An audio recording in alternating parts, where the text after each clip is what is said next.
السلام علیکم ورحمۃ اللہ وبرکاتہ۔ سردی کا زور کافی ہو گیا ہے، لہٰذا خود کو بچا کے رکھیے۔ آج میں بات کر رہا تھا، ایک سٹیٹس بھی میں نے دیا ایک اردو ترکیب کے حوالے سے۔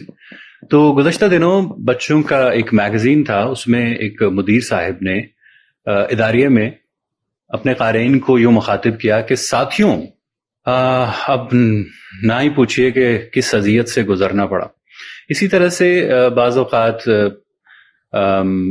دیکھا جاتا ہے کہ کہیں پہ لکھا ہوتا ہے پیارے بچوں، تو یہ سوچ کر اکثر دل تڑپ جاتا ہے کہ جب بچوں کے جو میگزینز ہیں ان کے مدیر کو اتنی اردو نہیں آتی کہ وہ بچوں کے درست املا میں انہیں مخاطب کر سکے، تو ایسے میگزین کے معیار کا پھر کیا عالم ہوگا، اور جو بچے اس رسالے کو پڑھیں گے ان کی زباندانی کا جنازہ کس طرح سے نکلے گا۔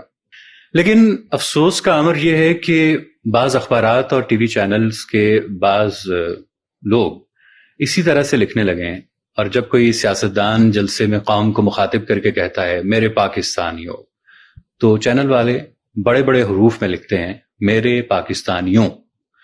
حالانکہ اردو کے قواعد و اصول تو سب کو معلوم ہیں کہ جب کسی کو پکارا جائے اور جمع کا صیغہ ہو تو نون غنہ نہیں لکھا جاتا، یعنی میرے پاکستانیوں درست ہے۔ لڑکوں نے بہت شور کیا، بچوں نے محنت نہیں کی، لڑکیوں نے نماز پڑھی، یہاں پہ تو واو اور نون غنہ آئے گا جب جمع بنائیں گے۔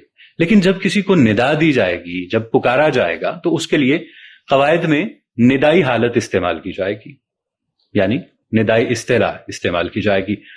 اردو میں ندائی حالت میں جمع کی صورت میں نون غنہ ہرگز استعمال نہیں ہو سکتا۔ ایسے موقع پہ علامت جمع یعنی واو نون غنہ میں سے نون غنہ نکلنے کے بعد صرف واو رہ جاتا ہے۔ مثلا لوگو یوم آزادی مناؤ، ارے لڑکو شور مت کرو، بچوں محنت کرو۔ جب آپ کسی کو ندا دے رہے ہیں، پکار رہے ہیں، ایسے ہی جب لوگوں کو ہم پکاریں گے تو نون غنہ نکال کر بولیں گے، یعنی اے لوگو۔ اس طرح جمع میں تخاطب کی صورت میں کہیں گے میرے عزیز دوستو، ساتھیوں، ہم وطنوں، کسانوں، مزدوروں، بھائیوں بہنوں، نہ کہ بھائیوں بہنوں۔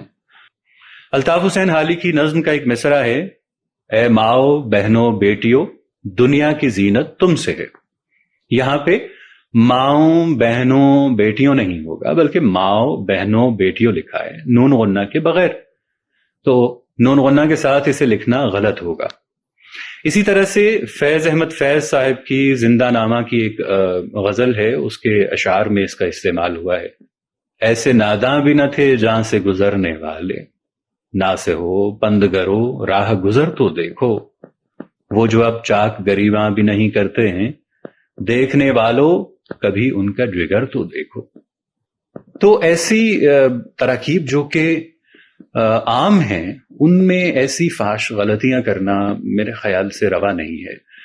اور اسی طرح سے احمد فراز صاحب کے مجموعے پسنداز موسم میں ان کی ایک نظم کے کچھ مصرے ہیں جن میں ندائی حالت اس طرح سے آئی ہے کہ آج ایسا نہیں ہونے دینا، اے میرے سوختہ جانو، میرے پیارے لوگو، اب کے گر زلزلے آئے تو قیامت ہوگی، میرے دلگیر میرے درد کے مارے لوگو۔ کسی غاصب، کسی ظالم، کسی قاتل کے لیے خود کو تقسیم نہ کرنا میرے سارے لوگو۔ تو اے میرے پاکستانیوں، اے میرے بھائیوں، میرے پیارے لوگو، کم از کم اپنی قومی زبان تو ٹھیک سے لکھا کرو۔ ملیں گے نئی ویڈیو کے ساتھ، تب تک کے لیے اپنا بہت سارا خیال رکھیے گا، دعاؤں میں اس بندہ ناچیز کو ضرور یاد رکھیے گا۔ اللہ نگہبان۔